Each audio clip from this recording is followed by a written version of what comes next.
no fue de inmediato, fue una conversación larga.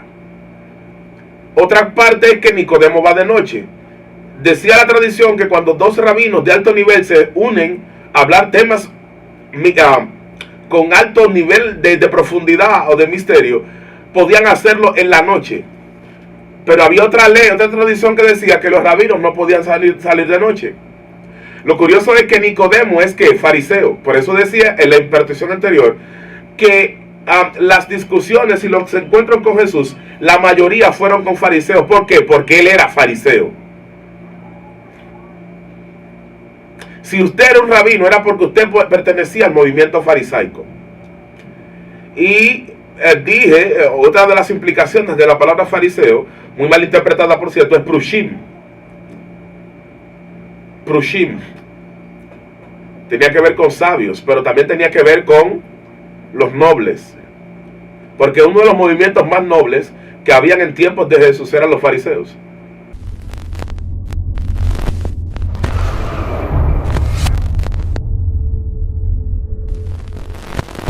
Bendiciones de parte de Dios en este día, y qué bueno que estás acá en esta plataforma Ministerio Ciclo Divino, donde siempre tenemos un contenido nuevo, renovador y edificante. En el día de hoy pensé que solamente iba a poder hacer un solo, pero voy a tener que hablar en la segunda etapa, Jesús el erudito. Acompáñanos en este día, porque lo que vas a escuchar será fascinante. Habíamos hablado en la primera etapa, me quedé, donde Juan el Bautista había bautizado a Jesús. Y mira y había dicho que Juan precisamente pertenecía al movimiento esenio, era el movimiento religioso precisamente apocalíptico, donde estaban las fuertes revelaciones, por así decirlo. Era en ese movimiento. De hecho, la guerra espiritual nace precisamente o le debe gran parte de la guerra espiritual que en el día de hoy sostenemos al movimiento esenio. No obstante a eso, se le llamaba Juan el Bautista, pero eso era que eran bautizadores. El movimiento esenio se caracterizaba por bautizarse constantemente, purificarse, porque bautismo era purificación. Tevilá en hebreo es purificación. Y era normal entre ellos ese bautismo constante. Lo curioso también del caso, y hablaba de que cuando tú te sometías a que alguien te bautizara, era porque precisamente tú también ibas a ser parte o ibas a absorber esa enseñanza, esa doctrina. Y por eso Jesús se dejó bautizar de Juan. Mira que no lo hizo otro rabino, sino que lo hizo Juan. Ahora, cuando en el caso rabínico, cuando tú terminabas como estudiante tu proceso, lo que se hacía un rito llamado Shemijá. ¿Qué era la Shemijá? Era ponerte las manos, se le conoce como impostura o imposición de manos. Se te ponían las dos manos encima, en símbolo de una transferencia de autoridad. Por favor, hay alguien que debió decir amén a esto aquí hoy. Por lo tanto, en la Shemijá se te ponen las dos manos encima para que tú llegues al punto, ¿verdad? Al estar ordenado legalmente, física y espiritualmente por alguien que tiene investidura y autoridad. De ahí que Pablo le dijera a Timoteo: no impongas las manos con ligereza. Increíble. Ahora bien, ya en esa etapa, eso era lo que podemos explicar en esa etapa. Sin embargo, hay otras cosas que quedaron pendientes, y es lo que yo quiero tocar en el día de hoy. Jesús, ya a los 30 años empieza a oficiar como rabino, es decir, puede en la sinagoga, tiene autoridad rabínica, tiene investidura rabínica. Lo curioso y lo que llama la atención es que Nicodemo, siendo el hombre que más sabe Biblia, va donde él. Esto es un buen augurio, un buen síntoma, porque el hombre que más sabe Torah de la nación está yendo donde alguien que él le dobla la edad. ¿Qué tiene Jesús? Que Nicodemo tiene que ir donde él y decirle: rabí o maestro, sabemos que has venido de Dios. Oh Señor, sabemos que has venido de Dios como maestro, porque nadie hace las señales que tú haces si Dios no estuviera con él. Probablemente usted no había escuchado esto, pero las señales a las que Nicodemo se refiere no son señales necesariamente de milagros, prodigios, porque Jesús no era el único rabino que hacía prodigios, y es bueno que usted lo sepa. Antes de él, por ejemplo, en Galileo también vino Joni, el trazador de círculos. Algo que tenía Joni era que Joni dibujaba en el suelo, y cuando él dibujaba los círculos, y él decía que iba a llover y llovía. Y él quitaba los círculos y decía que dejaba de llover y dejaba de llover. Es decir, hacía milagros. Se le conoce como Joni, el trazador de círculos. El punto está que cuando Nicodemo le habla de las señales, le está hablando de señales en el contexto rabínico. Ministro, ¿cómo así? Se lo voy a explicar. Como Mesías, él tenía que llenar unos requisitos, y uno de esos eran que él tenía que tener una interpretación de la Torá distinta a la de todo el mundo. Secretos que estaban en la Torá guardados, el Mesías los iba a develar. Por tal razón, cuando Nicodemo lo interpela, Nicodemo sabe que está hablando con un hombre joven de edad, pero con un depósito de sabiduría superior. Probablemente hay gente que no sabe que muchos de los que nos están escuchando tienen un depósito de sabiduría superior elevado, pero como nadie todavía lo ha, Dios no se lo ha revelado a nadie, tú no has podido entender quizás hasta el depósito que tú tienes. Oh, por favor, permítame tomar agua y haga usted lo mismo para que lo dijera, por favor.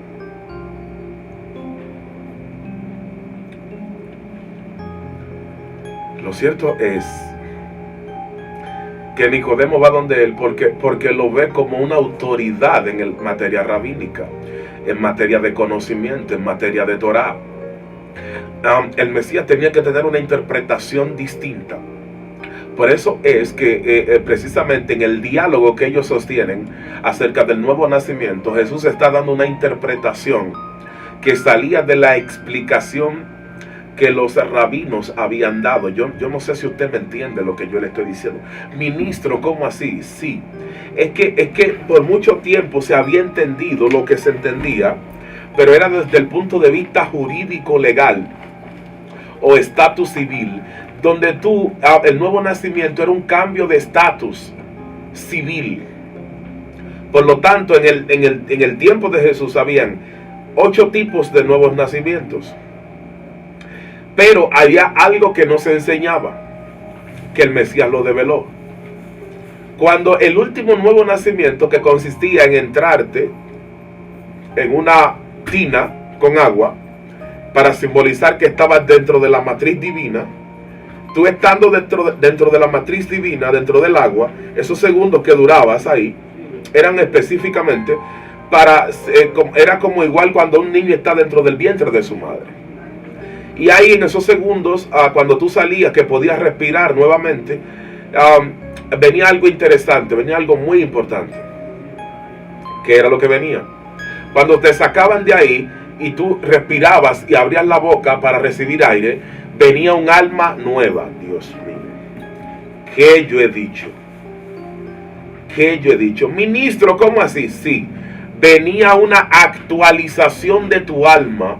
Por lo tanto, tú no percibías de la misma manera, tú no entendías de la misma manera, no asimilabas de la misma manera, porque hay una actualización. Es como en los celulares ahora en tiempos modernos, donde nosotros tenemos que actualizarlo, porque si no lo actualizamos, el celular va a perder funciones, capacidades. Por lo tanto, cuando esa alma nueva venía, lo que hacía era que actualizaba el espíritu de la persona, y la persona ahora, Dios de gloria, era un ente diferente. Su convicción, su conciencia, su grado de entendimiento, su grado de iluminación habían hecho estragos, habían variado radicalmente, simplemente por el hecho de que entró un alma nueva en el 8º nuevo nacimiento. Increíble, ¿verdad? Ahora bien, Jesús, al tener la conversación con Nicodemo, no fue una conversación de ahora para ahorita. No fue de inmediato, fue una conversación larga. Otra parte es que Nicodemo va de noche. Decía la tradición que cuando 2 rabinos de alto nivel se unen a hablar temas con alto nivel de profundidad o de misterio, podían hacerlo en la noche. Pero había otra ley, otra tradición que decía que los rabinos no podían salir de noche. Lo curioso es que Nicodemo es que fariseo. Por eso decía en la impartición anterior que las discusiones y los encuentros con Jesús, la mayoría fueron con fariseos. ¿Por qué? Porque él era fariseo. Si usted era un rabino, era porque usted pertenecía al movimiento farisaico. Y dije, otra de las implicaciones de la palabra fariseo, muy mal interpretada por cierto, es prushim. Prushim tenía que ver con sabios, pero también tenía que ver con los nobles.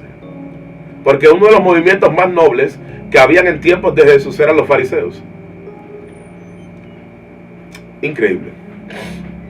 Ahora bien, pasa algo interesante. Y es que Jesús empieza a enseñar. Y note que él empieza a enseñar en la misma línea que Juan el Bautista. ¿Por qué? Porque como dije, había empezado a adoptar la línea de Juan. Juan lo bautiza, por lo tanto él asume la enseñanza de Juan y le empieza a multiplicar. Juan, esenio de por sí, ¿qué creían los esenios? Bueno, los esenios creían en varias cosas. Número uno, que había una guerra entre el reino de la luz y el reino de las tinieblas. Dos, los esenios creían que al final de los tiempos la guerra espiritual era que iba a definir todo. Lo curioso es que Jesús se está dejando bautizar de Juan el Bautista, que es un esenio. Porque Jesús lo que entendió fue que todos los grupos podían tener una pizca de verdad y él tomar la que era verdad y poder aplicarla en el momento oportuno. Lo cierto es que hubo ocasiones donde pasaron cosas que yo quiero explicar en el día de hoy. Una de ellas fue que dice que los discípulos, habían unos, le dicen los fariseos, tus discípulos no se lavan las manos. Pero ¿a qué se refería esto? No era que no se lavaran las manos, era que en el rito de la Hillel y de la Chamay era totalmente distinto. Ministro, ¿cómo así? Claro, era que la Hillel hacía una cosa en cuanto a la lavarse las manos y la Chamay hacía otro. Chamay y Hillel, estoy hablando de los dos líderes o de los dos rabinos más importantes del siglo I, o entre ellos. ¿Qué pasaba? En el rito de la Chamay, tú tenías que empezar a lavarte la mano desde acá, desde el antebrazo, pero era todo un rito, tomando la mano derecha primero se lavaba y luego la izquierda. Pero en el rito de la Hillel probablemente lo que se hacía era que se lavaba de la muñeca hacia adelante. Entonces a eso le llamaba la Chamay que no se lavaban las manos.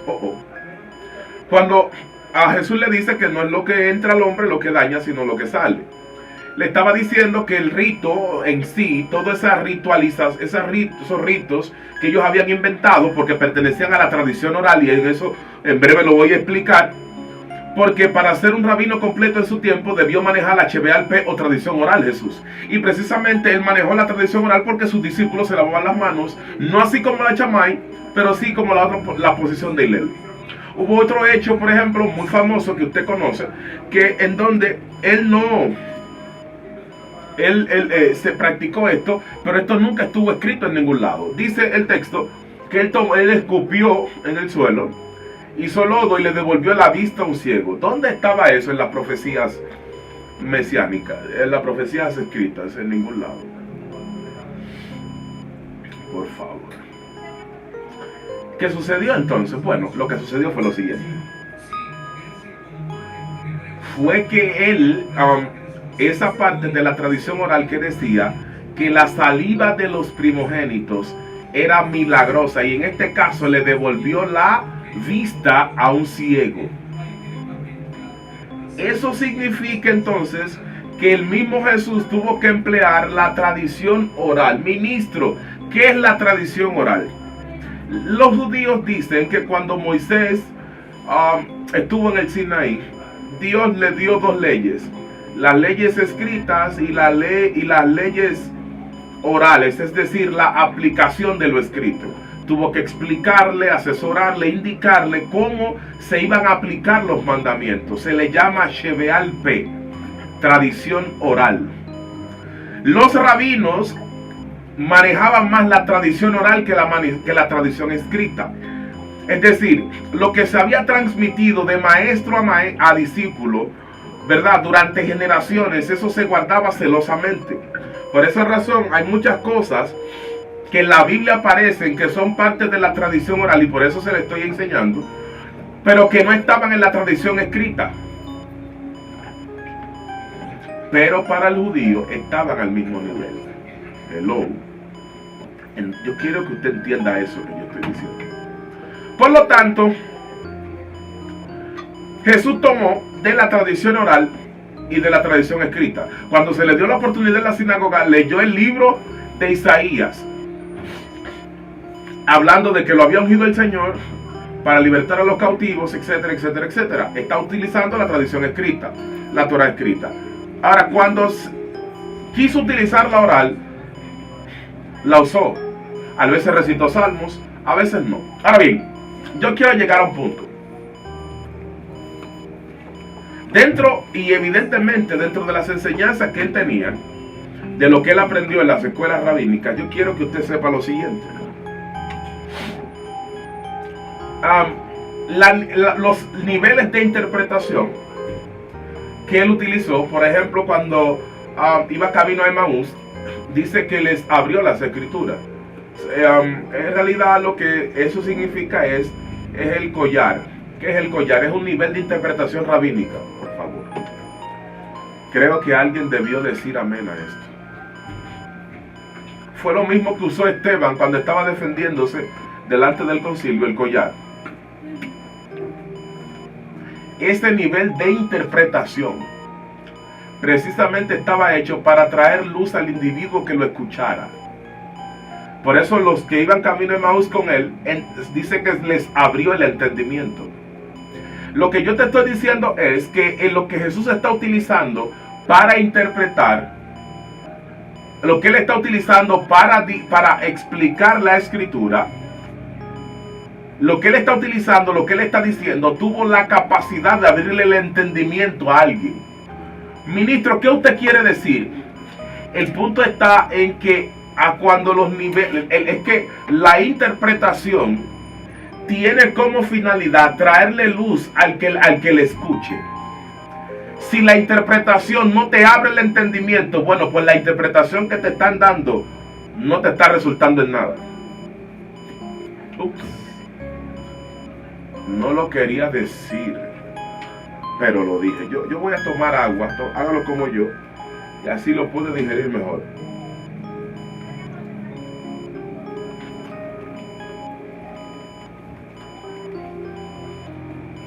Ahora bien,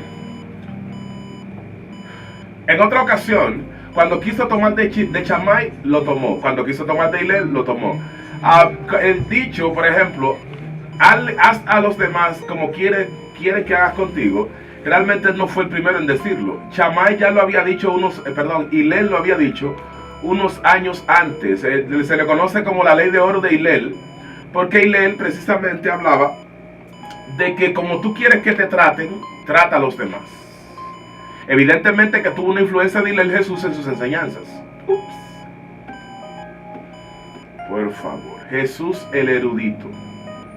Por otro lado, hizo lo siguiente. En el momento que hubo que interpretar, y aquí con esto cierro, usó las takanots. Ministro, ¿qué es eso? Nosotros entendemos que cuando el texto, él dice, oíste que fue dicho, más yo os digo. Nosotros creemos que él estaba abrogando una ley. No, eso no era abrogar una ley. Era normal entre los rabinos utilizar las takanots. Eran reinterpretaciones adecuadas a su tiempo. Me explico. Cuando él dice, oíste que fue dicho, que el que ojo por ojo y diente por diente, y yo digo, el que diga ve una milla, ve dos. ¿Qué es lo que le está haciendo? Está reinterpretando en su tiempo takanots. Son reinterpretaciones para poder adecuar el mandamiento a su tiempo. ¿Por qué? Bueno, porque el mandamiento, si había pasado 100 años, Las condiciones habían cambiado y había que reinterpretarlo en la circunstancia actual. Les quiero bendecir en el día de hoy. Que la gloria, la paz y el poder del Señor repose sobre ustedes. Recuerden que pueden seguirnos en todas nuestras redes sociales como Ministerio Ciclo Divino. Será hasta la próxima. Bendiciones.